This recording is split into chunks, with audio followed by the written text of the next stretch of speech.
You're 12 years old, playing barefoot in the dirt outside your family's shack in Ming Dynasty, China, 1570, when a black lacquered carriage pulls up. A man in silk robes steps out, face like stone, eyes like a butcher scanning the meat aisle. He's here for you. He doesn't ask, he inspects your teeth, your feet, your skin, like your livestock on sale day. Then he tosses your father a sack of silver, and just like that, you're gone. Sold. Not as a bride, not even.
is soft, but it's a blade wrapped in velvet.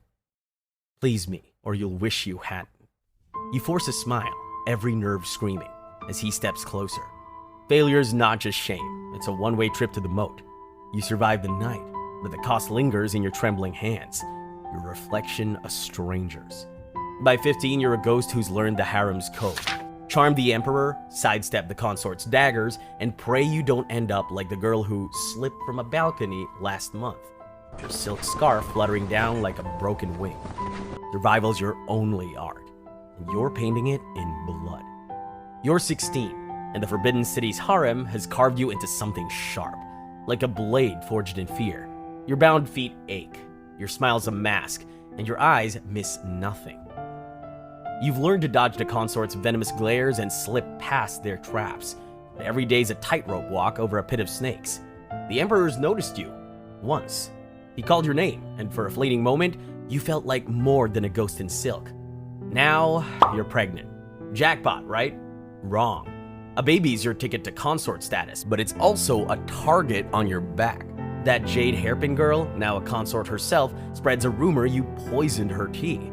You didn't. But truth's a luxury nobody cares about here. You're hauled before the Emperor's mother, her face cold as a tombstone. Prove your loyalty, she hisses, or join the ghosts under the palace. Your heart's a hammer in your chest, but you bow, voice steady, and swear your innocence. A eunuch's whip hovers, ready to tear your skin if you flinch. By some miracle, a servant vouches for you. She saw you pour the tea clean. You're spared, but the message is clear. You're one lie away from a noose. You give birth to a son, and the palace buzzes like a kicked hive. A male heir could make you untouchable, but it paints a bullseye on your baby's tiny head. You cradle him in secret, whispering promises you can't keep, while rumors swirl of consorts slipping poison into cradles. Sleep's a stranger now. You jolt awake at every creak, expecting a knife. The Emperor summons you again, and you're carried to his chamber, silk curtains swallowing you like a grave. You charm him, fan fluttering, voice soft as moonlight, and he smiles. You're named a low-ranking consort. Congratulations, you've climbed one rung in hell, but the higher you rise, the harder they push to make you fall. May, your only ally, warns you of a plot. The Jade Hairpin consorts bribed a eunuch to frame you for treason. Treason means execution, not just you, but your son. You act fast, slipping a gold hairpin to a loyal maid who exposes the plot. The Jade Hairpin girl's dragged away, her screams echoing through the palace. You win this round, but at what cost? Your hands shake as you hold your son, knowing every victory makes you more enemies. By 18, you're a survivor, a chess piece who's learned the board. But the game never ends. A new girl arrives, younger, prettier, her eyes hungry for your spot. The Emperor's gaze shifts. Your son's your only shield, but even that's not enough when a plague sweeps the palace. You hear whispers of a purge. Too many concubines, not enough rice. Last time, hundreds starved. You clutch your son tighter, praying you're not next. Survival's your crown, but it's forged in blood, and it's heavier than you ever imagined. You're 22. Your son now a toddling target in a palace that chews up hope and spits out bones. You've dodged knives, both steel and whispered, but the air's heavier now, thick with plague and panic. The Emperor's sick, the court's a mess,